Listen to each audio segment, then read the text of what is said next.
The following episode of Probably True Solar Stories is dedicated to all of the Game of Thrones groupies who said I couldn't write a solar dragon story. Ha!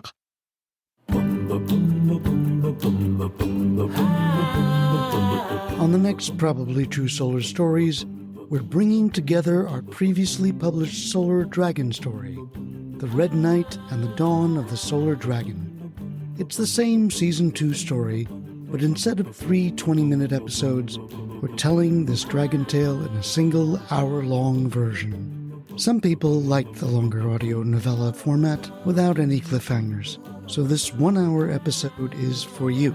If you were expecting a brand new Season 3 episode, I'm sorry. The Solar Muses are still working on those new solar stories. For now, I hope you'll enjoy this long modern fairy tale. If this story is only entertaining, good.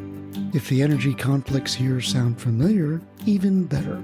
As always, this episode's show notes separate the energy facts from the energy fiction. That's all you need to know, except that this dragon story is a little bloody. There will be blood and burnt flesh, so fair warning. Okay, here we go. The Red Knight and the Dawn of the Solar Dragon, written and read by Tor Solarfred Valenza. Hello, I am Zeno, and I have been asked by King Maxwell II of Luxembourg to record the story of how and why Esther the Dragon and Goran the Red Knight fought the Second Dragon War. If you don't know me, then you're probably living in a time and place where dragons are a part of myth and sexy television shows. But mark me, dragons are very real in my time and kingdom. They're as common as bears. Or rather, they used to be common. But I'm getting ahead of myself. The last battle between Esther the Dragon and Gorn the Red Knight has been reported in the kingdom media and the memes all over energy Twitterdom. But few know how it really started, and how it led to the Second Dragon War, and the loss of many human and dragon lives. The First Dragon War was largely a misunderstanding.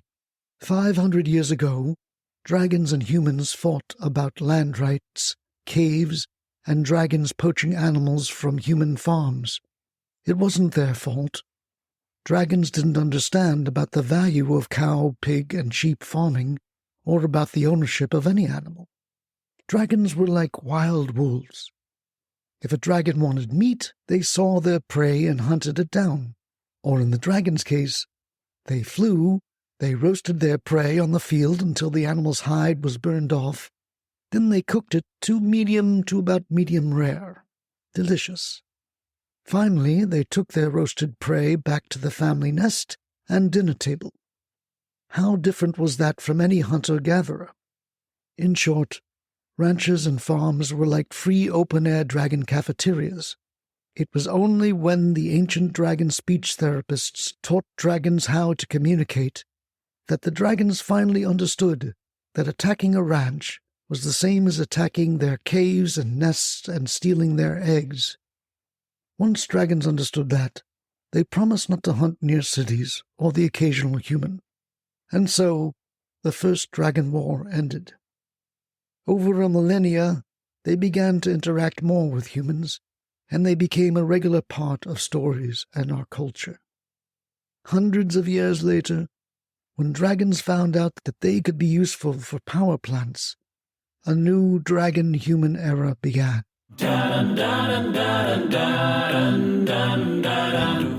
As I said, my name is Zeno, and I am a natural wizard.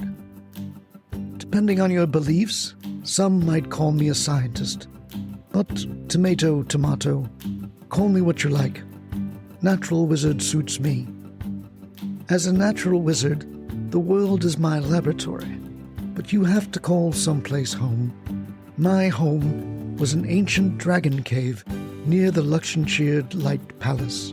I personally answered to the old King Maxwell I, who knew we had to solve the dragon power problem. I know it's difficult to imagine today with everything running on solar power and batteries, But in those early energy days, the entire kingdom was powered by great fire-breathing dragons. It worked like this. Dragon breath heated large boiler kettles filled with water. The boilers created steam, which then turned a turbine generator. Transmission lines went from dragon power boiler caves to local homes, and like energy magic, instead of candles and whale oil, we had central power for light bulbs. Other inventions soon followed: refrigerators, blenders, and air conditioners. Huzzah! Of course, dragon power was crude, but not cruel. Dragons wanted to help humans. I have known many dragons, and they were all very intelligent. They liked being useful and having a steady job. Before power stations, they were a carnival trick or an accidental fire hazard. As for pay, like humans, dragons have always been attracted to gold, although they never bought anything. Still, they understood that their thermal abilities were valuable. They were a job, and dragons demanded payment like any job.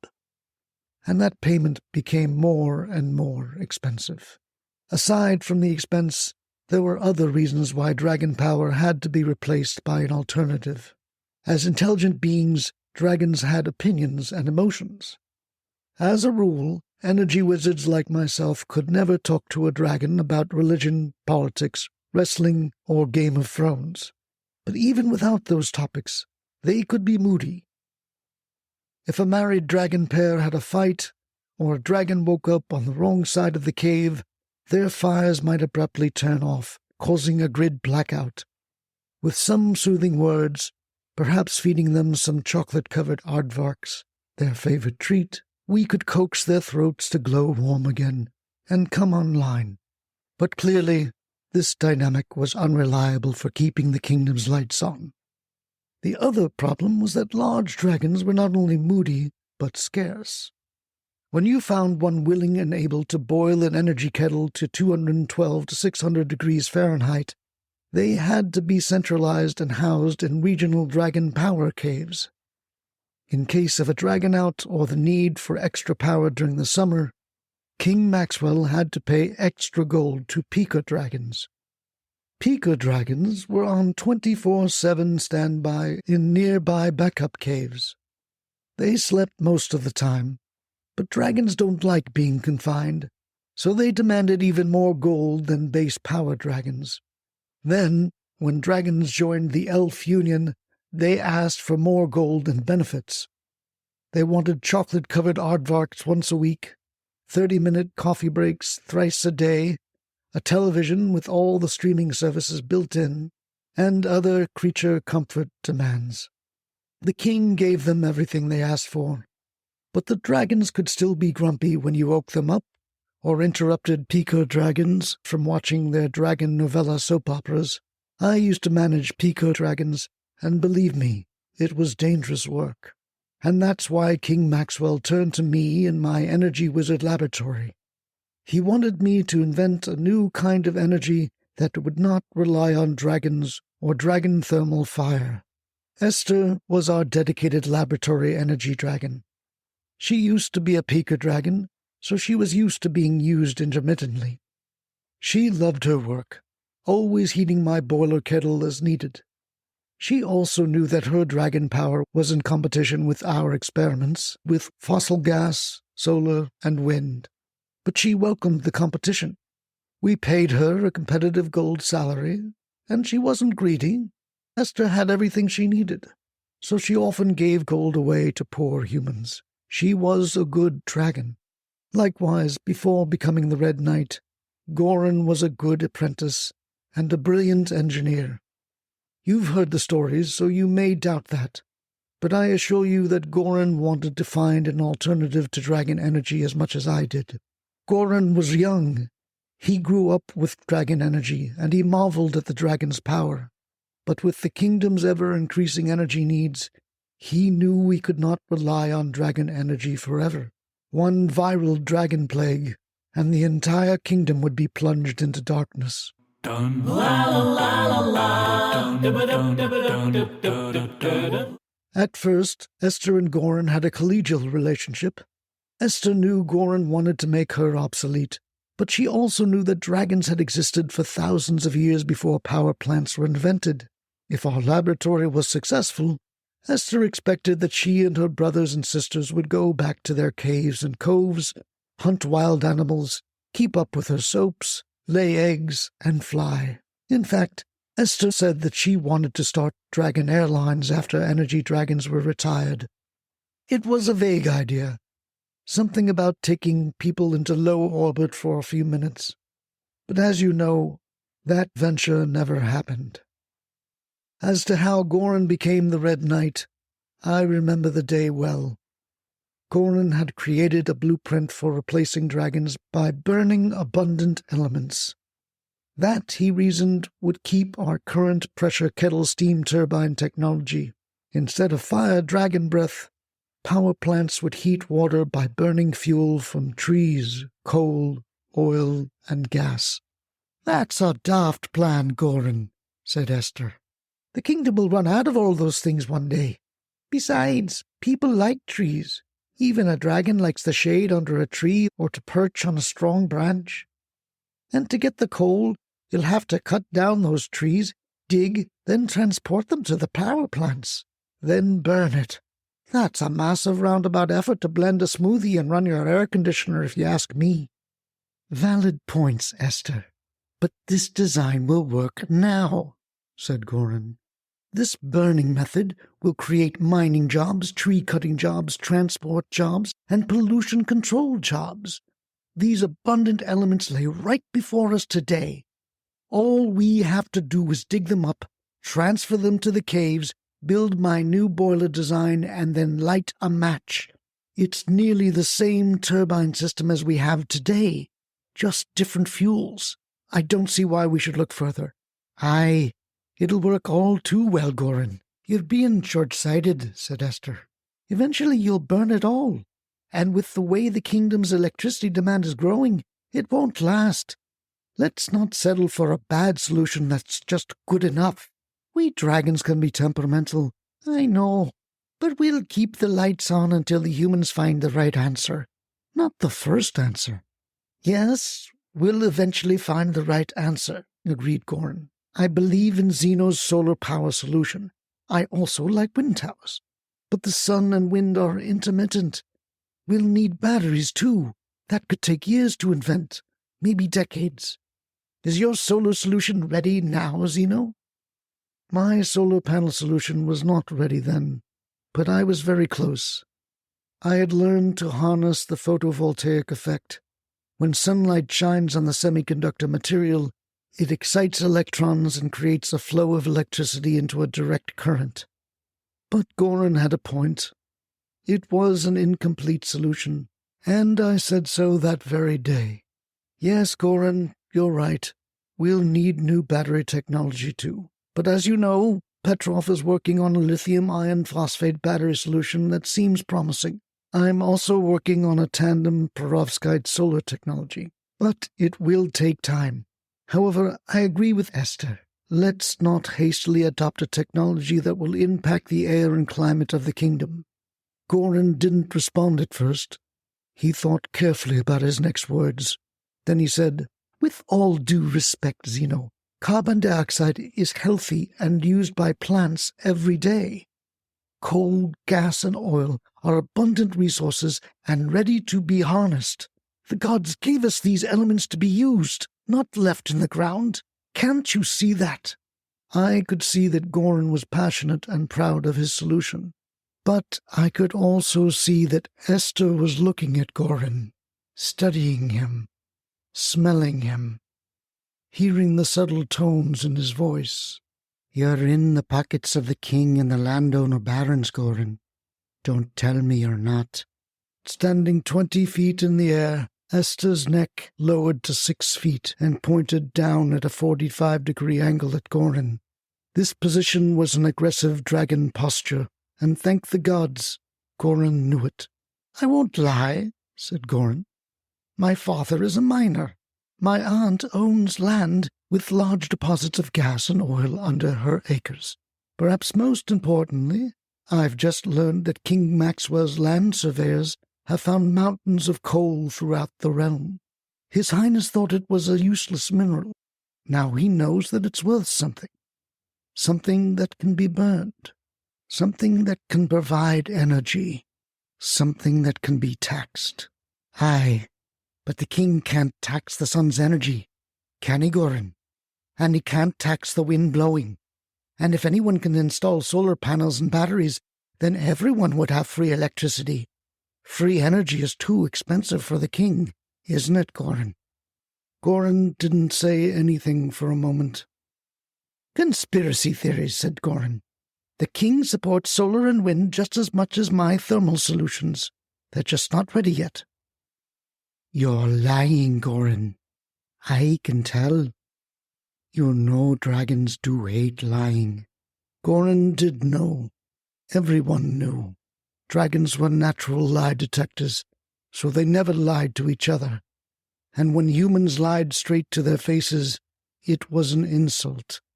It was like saying that the truth was irrelevant. I'll ask you again. Does the king support solar? Esther asked. Yes, said Goran, as soon as the technology is mature. I see. And does the king support wind energy? Yes, of course. In due time. Esther's nostrils flared. A snake of smoke began to seep out. Esther, I said, please, we're colleagues. You know he's lying. Let him lie. It's our work that's important. I can forgive a human lying once to my face, Zeno, but not twice. Fire burst from Esther's dragon maw. Like a flaming arrow, the firebolt hit Goran in the chest, and his personal fire shield immediately burst into a blue flame and disintegrated into glowing shards. I threw a dragon fire blanket around Goran's torso, but it was too late. His entire chest and back sloughed off and fell to his feet, leaving red, raw flesh from his waist to his neck. He was fortunate not to have lost the skin on his head, but Esther had aimed precisely. I saved Goran's life with the fire blanket and applied dragon burn liniment as quickly as I could. But his skin was permanently raw, scarred, and damaged, and that is how Goran became known as the Red Knight. As Goran lay in pain before her, Esther didn't apologize. She'd given him a warning. Besides, everyone knew never to lie to the face of a dragon. It was like sticking your head into a lion's mouth or jumping off a building without a parachute. If you were sane, you just didn't do it. Maybe it was Goran's pride, or perhaps it was his loyalty to the king that made him lie. He never said why. In any case, that was the beginning of Goran's quest to extinguish all the dragons in the known kingdom. It was also the beginning of my hastening the invention of a solar photovoltaic solution that would replace dragon fire before Goran could implement his thermal solution.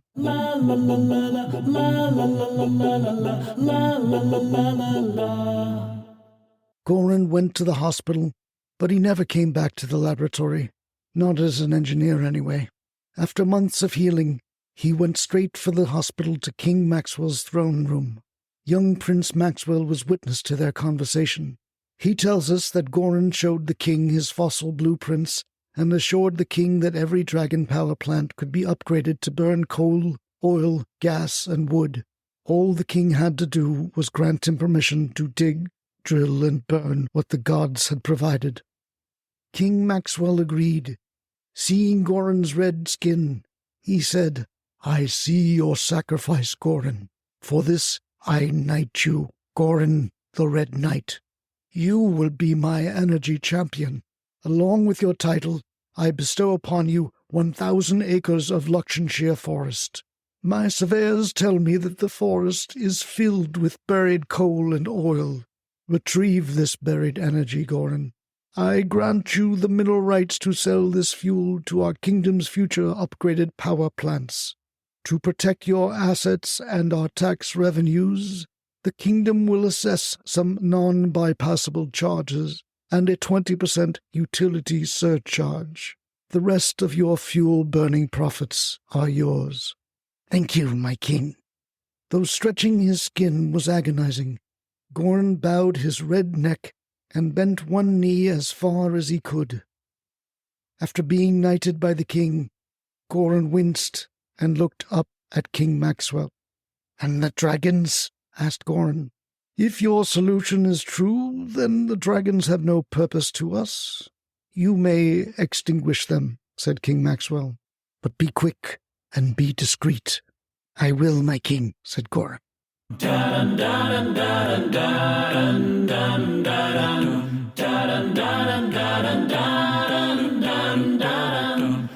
Now that the Red Knight had invented a technology for replacing energy dragons, the next task was to quietly replace those dragons. As mentioned, dragons were generally tame, but they were not dumb. With their innate lie detection, they couldn't be persuaded to leave their caves on false pretense. You couldn't say, "You're fired," either. Oftentimes, we'd built boiler kettles in the dragon's home cave, so they'd have nowhere to go and would more likely put fire to the messenger. More troubling was dealing with Belt. The dragons had joined the Brotherhood of Elvish Laborers and Trolls, or Belt Union. The current contract had a 20-year term with 12 years remaining. King Maxwell had insisted on the long-term contracts so that the kingdom's accounting wizards could set utility rates based on the levelized cost of dragons, otherwise known as the LCOD. If Goran went into a cave and said, "You're fired," to any Union energy dragon, that dragon would cite the 20-year Union contract and ask about cause. Then an elf Union captain would be called, and if there weren't cause as defined by Section 3B, Paragraph 7, the elves would call for a general dragon strike. Not only would there be a blackout, but the elves and trolls would also go on strike, shutting down the kingdom's breweries, distilleries, and troll replies on social media. Worse, once the dragons learned that old King Maxwell had broken their 20-year contract without cause, that would be a lie.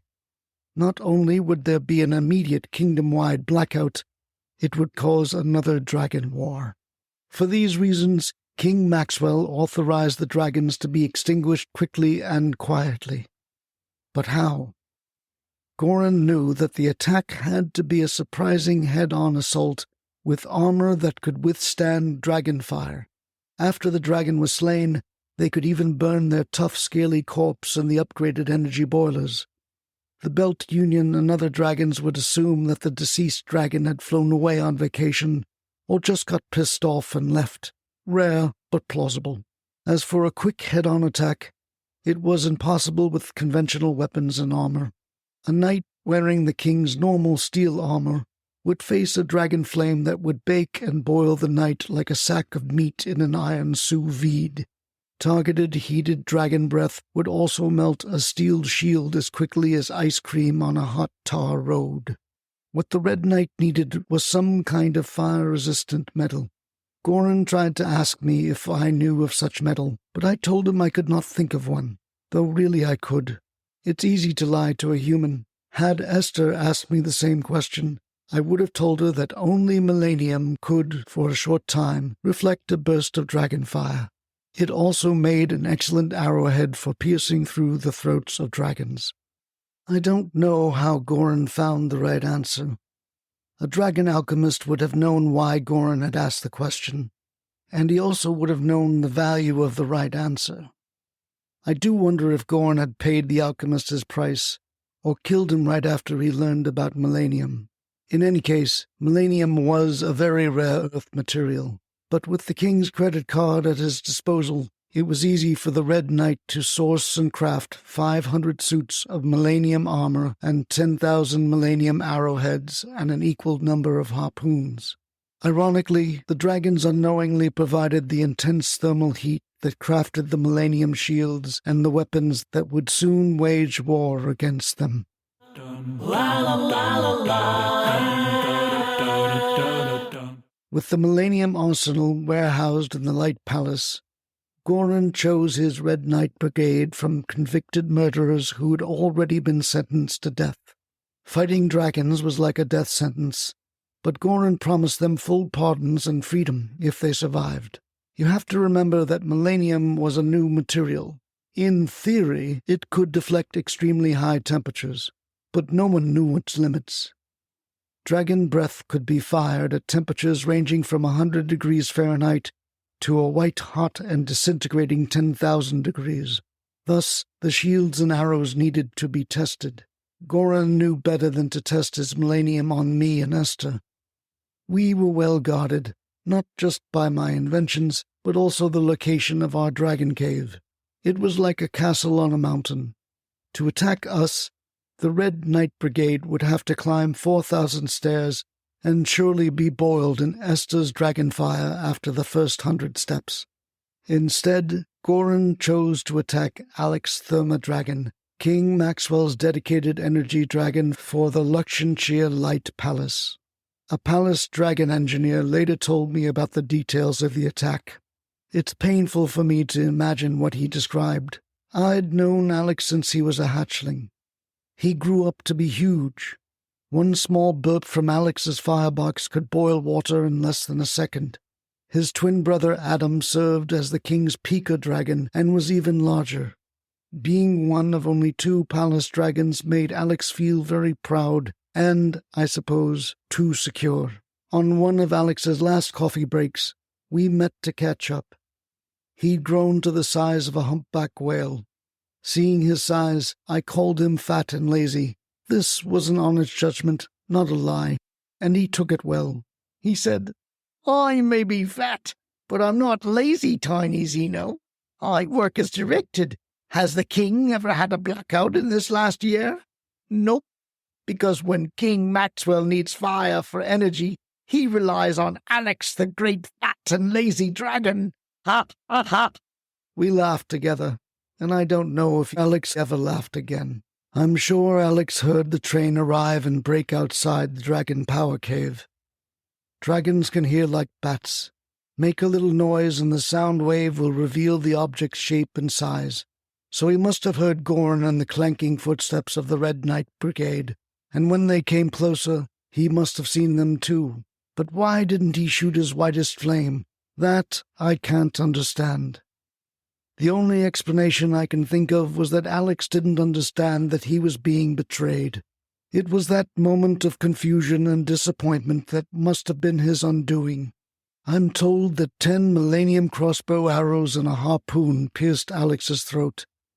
After that, if he did cast a flame, it sprung out of his wounded throat like a flaming necklace.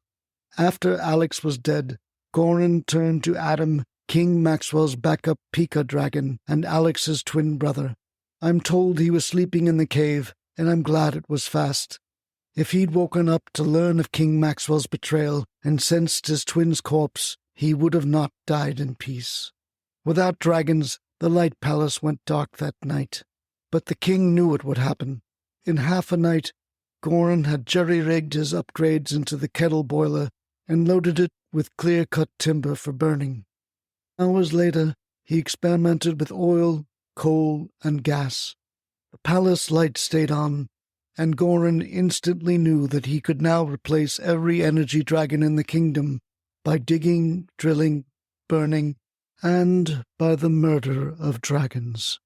As for the bodies of Alex and Adam, they also proved to be energy fuel.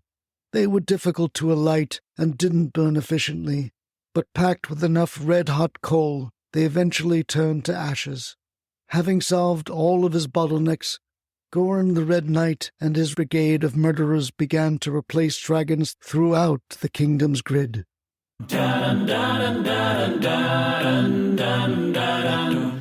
Power plant by power plant, Goran repeated his murderous dragon upgrades after dark. Within a fortnight, half of the energy dragons had been replaced. It was only when the skies began to be grey with the smoke of burning timber, coal, and oil that people and dragons began to wonder about the new stench and colour of the kingdom's air. No one had ever seen energy exhaust air before. Was it always grey? The surviving dragons knew what had changed before the humans. They not only smelled the burning fuel, they smelled the flesh of burnt dragons. Like Alex, some didn't want to believe the smell came from humans betraying them. Perhaps there'd been a dragon fight. That often caused fire wounds in dragon flesh. Those optimists died quickly. For those dragons who knew the betrayal was real, they came out of their caves and left the dragon energy plants, destabilizing the grid and causing kingdom-wide darkness. As for their Belt Union brothers and sisters, Goran and his Red Knight Brigade confronted their leaders. They said that if they could slay dragons, imagine what they could do to elves and trolls.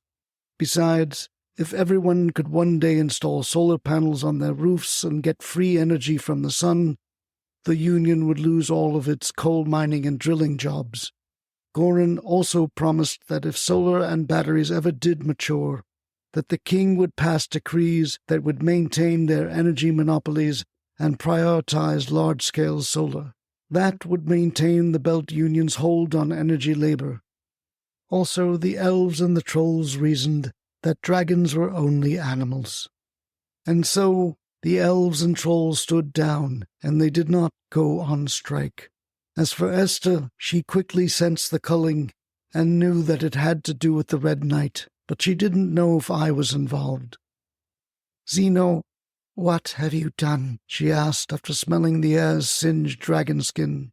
It was a gentle question, perhaps disappointment more than accusation. "I haven't done anything, Esther." She knew it was true. I'd never lied to her or any dragon in my entire life. Esther nodded, accepting my answer. "Gordon has come for his revenge," she said. "I can smell the air. It's dirty and filled with the burnings from earth and dragon flesh." "I don't understand." "The king said that Goran was building coal-powered railroads," I said. "Dragons were never a good fit for railroad steam engines. They were too large, preferred to fly, and they often got carsick. Goran was a natural scientist and engineer, so I thought this new railroad career was reasonable. I couldn't conceive that he or King Maxwell would move forward on his fossil fuel energy plants without letting me know." Esther remained patient with my gullibility. "Goran is not building passenger railways, Zeno. He's been quietly replacing dragons by stripping the earth and burning natural fuel so that you humans can have your lights and coffee makers and video screens. A daft plan, but one with great royal profits, I expect." The moment she explained it, I knew it was true. Dragons never lie, even to themselves. "I'm sorry, Esther," I said. In the 2 years that Goran had implemented his fossil energy upgrade plan, I had made great progress with my solar cell technology, and Petrov was close to perfecting his lithium iron phosphate battery power as well. Wind power was also coming into its own. Another energy wizard was working with iron air formulas for long-duration and seasonal energy storage. Hydroelectric dams and geothermal power stations were also being piloted. In short, our energy wizards were close to making clean energy reliable and inexpensive, and King Maxwell knew it. After all, I reported to him every month. But clearly, he wanted to maintain his monopoly and control of electric power. Esther and I could hold a press conference and announce our clean energy progress, but we both knew it wouldn't stop Goran and the king from their current plans. In fact, I expected that Goran and his Red Knight Brigade would target the clean energy wizards after they'd extinguished the dragons. They would say that our experiments were failures or not quite ready to scale. I looked to Esther. "I'm not a general, but I am a natural wizard. Ask me what you need to defend yourself, and I shall create it." "I don't know yet," said Esther. "I'm going to gather the dragon survivors, and then we're going to fight. I suppose you could invent a way to protect us, to fight back." "I will, as fast as I can," I said. Esther looked back at her cave and then to me. "One more thing, Zeno. If you can, protect my eggs. There are 5 of them. If you can keep them warm, they'll be pipping and hatching soon. But don't you crack them, Zeno. Let them come out naturally." "I will," and I'll put a dragon fire blanket on them. That should keep them warm. If I don't come back, hide them and help them live." "You have my word," I said. As a dragon, she knew I meant it. Then Esther stood up 50 feet high and stretched her wings. They were as broad as the width of 2 railroad cars. She turned, and I watched her take 4 giant clawfoots forward to the cave's mouth. Her powerful back legs dug into the dragon landing pad, and there was a huge push of air as Esther flapped and leaped. Chunks of dragon landing pad concrete cracked and broke like eggshells as Esther's claws rose out of the cave's opening and disappeared. Dun, la, la, la, la. That was the beginning of the Second Dragon War. In many ways it was a human civil war. There were those like me that wanted to protect the dragons and pay them for their natural abilities to heat boilers, and there were those who considered dragons a burden on the economy. On Luxonshire News tonight, Gordon and King Maxwell told the pundits that they would and could defeat the dragons. Asked if it was morally right to do so, the king replied that the gods had given humans a bottomless supply of fossil energy fuel. Moreover, previously fallow and unused land was being sold and put to use. Jobs were being created, and taxes were being collected for the good of all. Of course, a switch to solar, wind, and clean energy would also create hundreds of thousands of new jobs, but the king wouldn't say that on the program. Instead, in dramatic and scripted theater, Gordon stripped off his millennium armor and showed the audience his red chest. He said that energy dragons like Esther were dangerous. Not only were dragons greedy for gold, but they wanted to burn and injure. It was time for these energy thieves to be extinguished before they ruined our economy at best and broiled our children at worst. Following that appearance, King Maxwell distributed millennium arrows to every household. In a famous speech, he said that the only way to defeat a bad dragon was with a good human with a crossbow. The king then announced a bounty of 100 gold pieces for every dragon head. Over the next month, the Red Knight continued to appear on cable shows, spreading lies that energy dragons were hungry for the tender flesh of children. They no longer wanted to be paid in gold and chocolate aardvark benefits. Instead, they wanted 10 children per hour to continue heating the kettles. Many doubted this story, especially when the king forbade the networks from interviewing dragons or me. Everyone knew that dragons were harmless unless you lied to them. Feeling that they were losing public opinion, King Maxwell ordered Gorin to capture 10 poor children playing in the forest. He caged them and set them on fire until their flesh was crisped. Then he wrapped their black skeleton corpses in white sheets and unfurled them at the light palace square. It was strange that people couldn't see through the lie. If the dragons had actually done this terrible deed, the children would have been eaten. Also, dragons generally like their prey to be medium rare. But the dragons couldn't defend themselves. They were still censored on television, and so everyone now believed Gorin and the king's lies. Parents took up millennium shields, arrows, and swords and searched every cave for sleeping dragons. It was relatively easy to find them.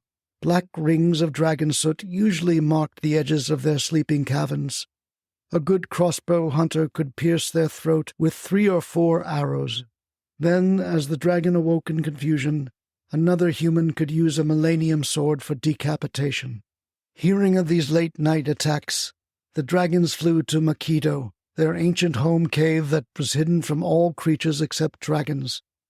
It was said that the first dragons emerged from Makido, and when dragons were in distress, they returned there for strength and community. Esther told me later that there were maybe 100 dragons who had somehow escaped from Gorin and the bounty hunters. Some arrived at Makido wounded but alive, their throats boiling for revenge. After several days of recovery and planning, Esther addressed the survivors.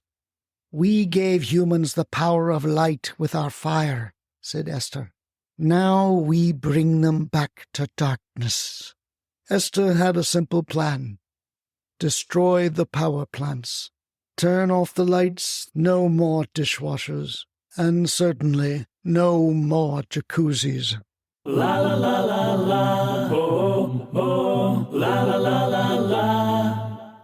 Goran had not moved the dragon power plant caves. He'd simply converted them for burning fossil fuels. The energy dragons knew their locations. They used to be their homes, after all. Besides, fossil fuels needed exhaust and cooling outlets. It was easy to find them. Just attack the towers spewing black smoke. Esther and the dragons attacked the energy transport trains first, then the power plants. There were bloody losses on both sides. Dragons were felled by large millennium harpoons, but not before their white-hot breath ignited the coal and gas train supply lines. After the entire kingdom went dark, the dragons attacked the light palace.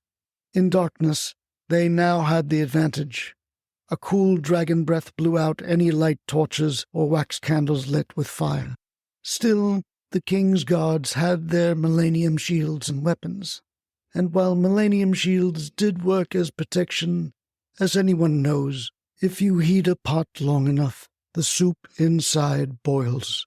Dun, la la la la la. 10 dragons died entering the palace caves and searching for the king.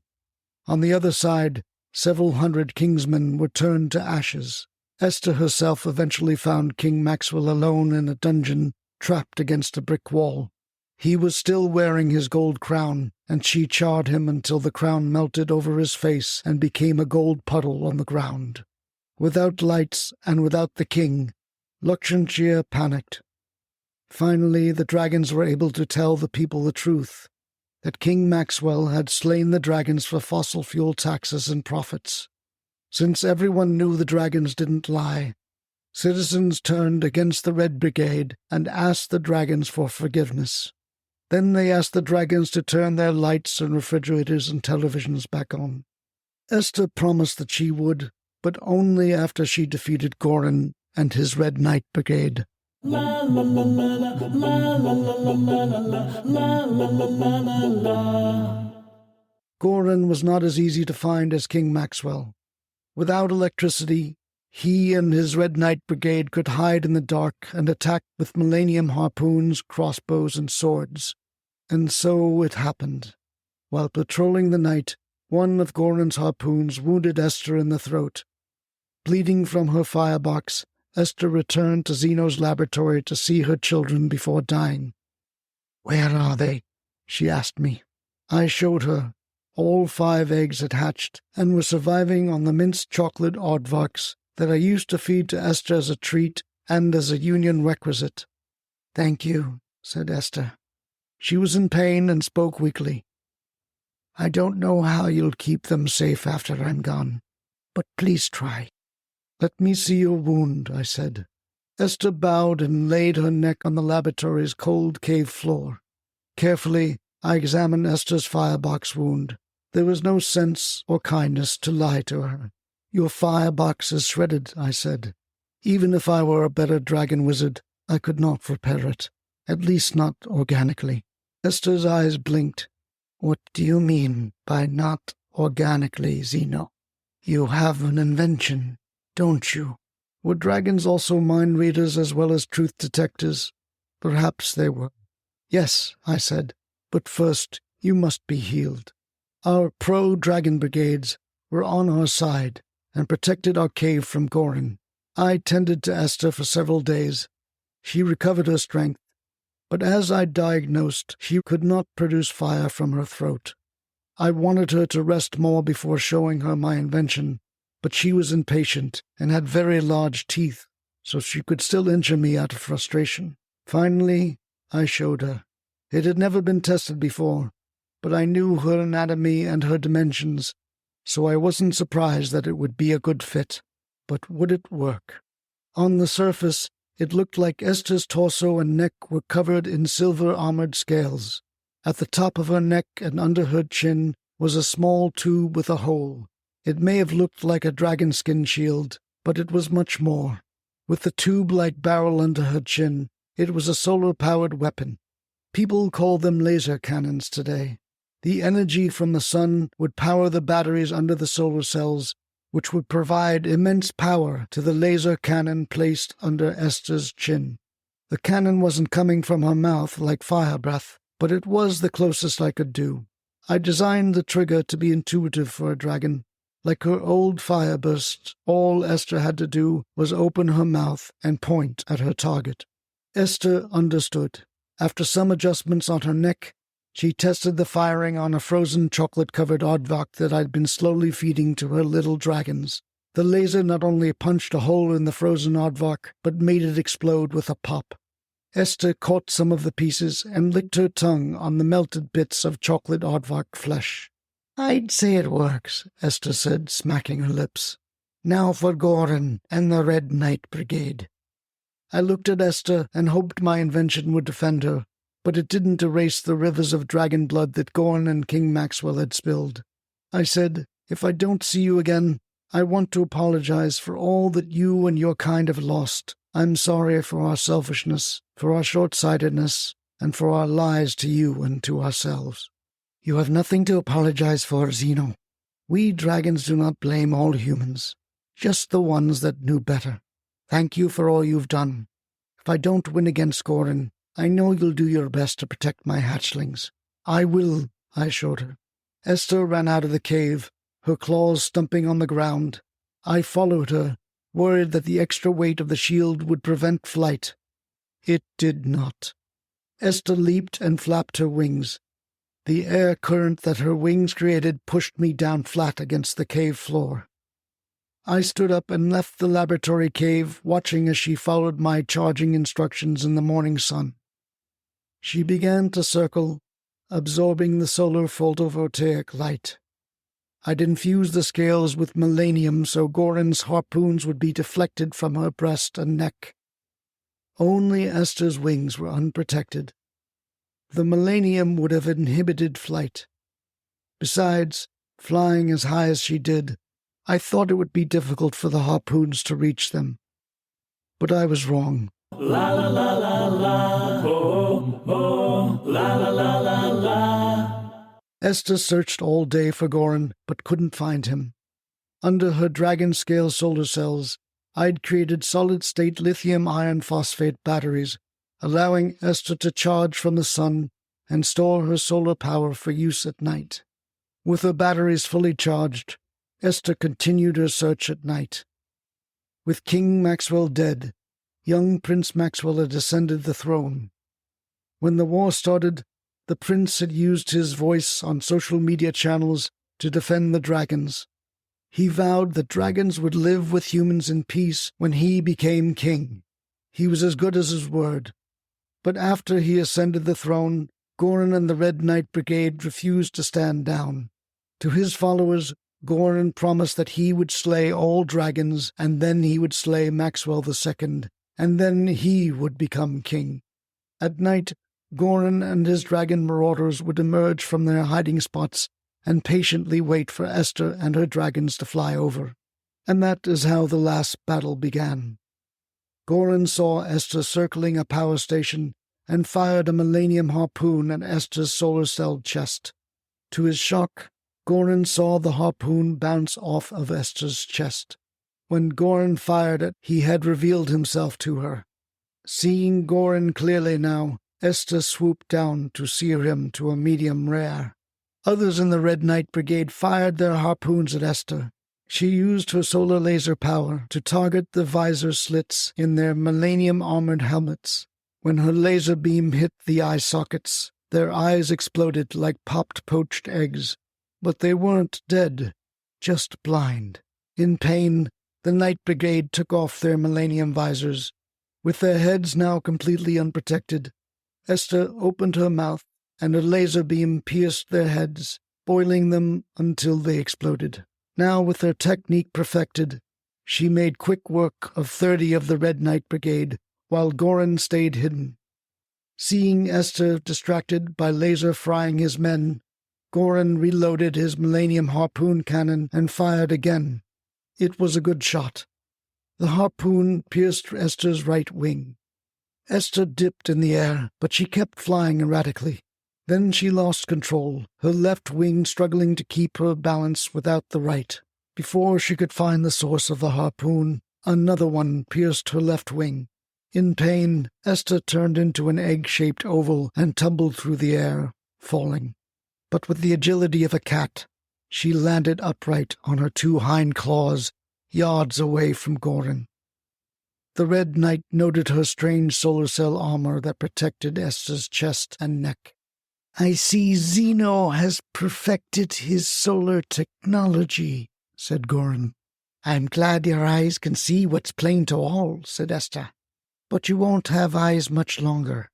"You may kill me," said Goran, "but there are others who see with my vision. Every power plant has already been converted. People are used to fossil fuel. Your young king will see that and repent when he can't stop the blackouts." "The young king has spoken the truth to my ear," Esther said. "He will right the short-sightedness of his father. With solar, it will never be inexpensive or reliable. The sun doesn't shine at night. Batteries are too expensive. And don't forget the duck curve and new transmission lines, permitting. Why should Zeno invent another wheel? Why not continue with fossil fuel power? People want their inexpensive light, cold refrigerated beer and hot jacuzzis. They want land prosperity now. Solar is a magic myth, nothing more." "A myth, Gordon? Has not solar power just defeated you and your entire Red Knight brigade? Zeno has only just invented the technology. He will scale it, lowering its price. More energy manufacturing and installation jobs will be created. Mark me, there will be prosperity and energy from sunlight and from all the clean energy technologies that are being developed as we speak." "I don't believe it." "If you doubt solar power, Goran, then you bloody well won't believe this," said Esther. She opened her maw. A laser struck across the Red Knight's armor. Esther told me that Goran seemed to only feel the heat at first, and then laughed at her. "You see, Esther, your solar power has done nothing." It was only when Goran saw blood seeping down the legs of his armor that he understood that he had been split in half. Goran's torso fell forward, and his waist fell backward. He was alive long enough to see Esther's right front claw pick up his torso, his intestines hanging down in gravity. "Do you believe in solar now, Goran?" "I do," Goran said. And then he died. "For once and last, I think you told the truth, Goran." "Good on you." Esther stared at Goran's limp torso. Then, like a soft-boiled egg, she peeled open Goran's armor using her solar laser beam. It split open, revealing Goran's red chest. She then used her solar laser to slice off pieces of flesh, while simultaneously cooking the pieces to a soft, medium rare. Then she brought Goran's cooked pieces back to her hatchlings for breakfast. Esther kept Goran's severed head intact, however. When she and her fellow dragons returned power to the kingdom, she thought the cable news programs might want to have Goran's head for a guest. And of course, being the modern media, they gave viewers warnings, and then showed his decapitated head over and over again. The same image was spread over Twitterdom, TikTokdom, and Instadom. Only Facebookdom decided to ban the image, but only for social media competitive reasons. That was the end of the Second Dragon War. Esther stayed with me until her 5 hatchlings could fly and cast their first breath of fire. She had saved a great deal of gold and gave it all to me so that I could perfect my new photovoltaic solar panel inventions. I thanked her. "Not at all. Thank you for protecting me, Zeno."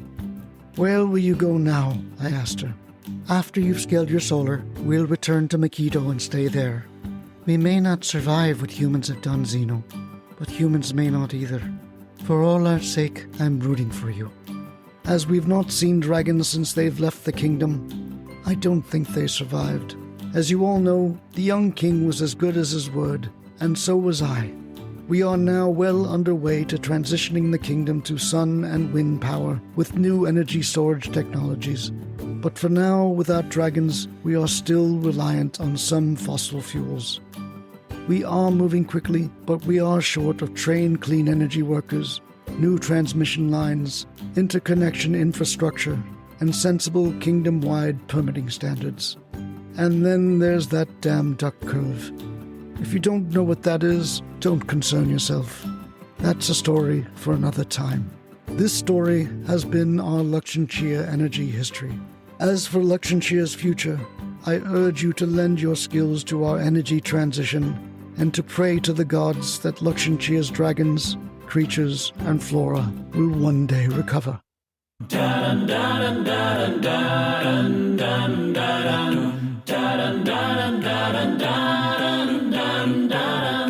And that's our solar dragon story. Despite it being set in a fairy tale world, there are lots of similarities to our real energy world. And you can see all those real-world similarities in the true solar takeaways in the show notes. For example, the challenges that Zeno describes at the end of our story are very real. In the US alone, we need another 700,000 new solar and clean energy workers by 2030 to meet our decarbonization goals. Also, to help solar scale, we're going to need many more transmission lines, interconnection infrastructure, and more universal permitting standards without red tape.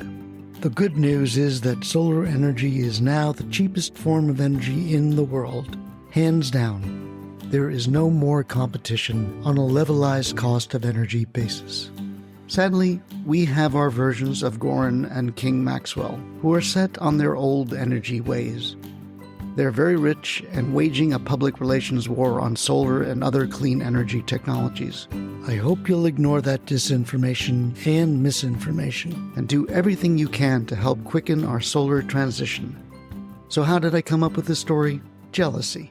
I was jealous of dragons and people watching Game of Thrones, including me, instead of writing solar stories. And then I thought, what if there were a solar-powered dragon?